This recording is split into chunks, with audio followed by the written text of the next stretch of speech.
Professora Sabrine, de Ciências, e a aula de hoje é sobre a importância da excreção. Vamos começar com o capítulo 5, sobre a eliminação de excretas pelo ser humano.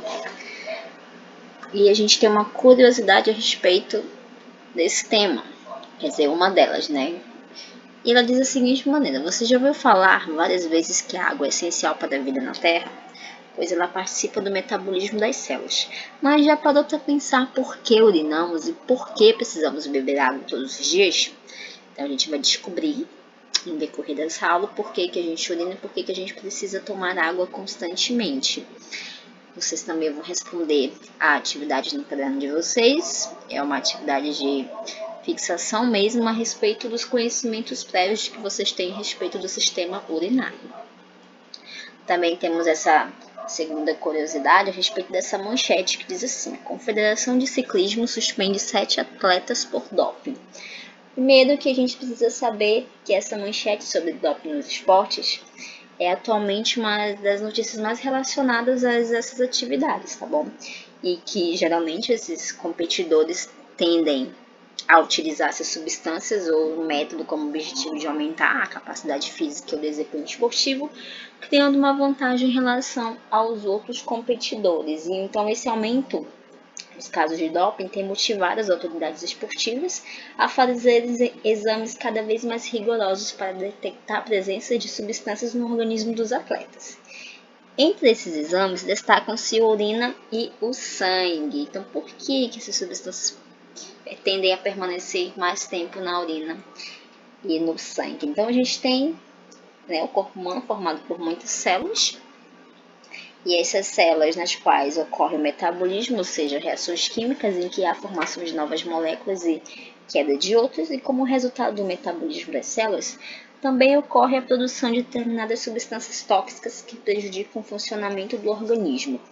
Por isso, elas devem ser eliminadas, ou seja, substâncias que ocorrem durante o metabolismo das células são chamadas de excretas, ou seja, tudo e qualquer tipo de substância externa que a gente tende a consumir, elas também tendem a ser eliminadas. É a mesma situação com a água. Toda a água que a gente toma faz toda a purificação dentro do sistema urinário e aquelas moléculas boas vão para a corrente sanguínea. Então, as excretas são substâncias tóxicas resultantes do metabolismo dessas células, ou seja, a gente vai ter aqui um processo de como isso vai acontecer. Primeiro, quando ocorrem as proteínas, a queda delas vão acontecer no interior das células, onde vai ocorrer a formação de excretas, ou seja, a formação de excretas vai acontecer aonde? Dentro do interior de cada célula, como a ureia, a amônia e o ácido úrico, ou seja, essas substâncias são tóxicas e precisam ser eliminadas, assim como o gás carbônico resultante da respiração. A gente vai ter a quebra no interior das células, posteriormente a gente vai ter a formação de excretas, e depois que a gente vai ter essa formação de excretas, a gente vai ter eliminação pelo suor, urina e respiração. Nós temos aqui alguns sistemas. O sistema respiratório, ele participa também desse sistema excretório. A gente vai ter também a pele na formação de suor, e a gente também vai ter o sistema urinário para a gente tentar tirar todas essas substâncias tóxicas que existem dentro do nosso corpo, e é por isso que a gente precisa tomar bastante água, porque quanto mais água a gente tomar, mais purificado fica o nosso sangue e o nosso organismo. Portanto, a gente vai ter esse sistema, tanto respiratório como a pele e o sistema urinário, que vão participar do sistema excretório. Transpiração. Em que situação você fica suado? Geralmente a gente tende a ficar suado quando a gente pratica algum exercício físico, mas também tem aqueles sinais de ansiedade, os sinais de que as pessoas que ficam mais nervosas ou mais aflitas, as pessoas tendem a suar.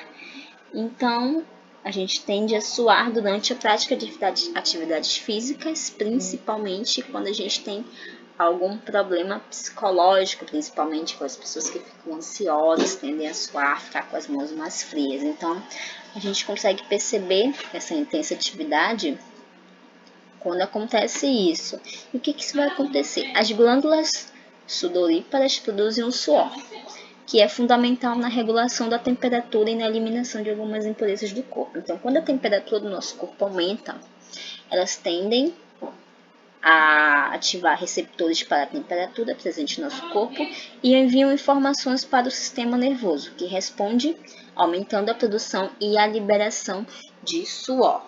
Ou seja, quando a gente tende a enviar receptores, nós logo também poderemos liberar essa grande quantidade de suor. A gente vai ter aqui a glândula sudorípara, tá bom? Que é a representação da camada da pele.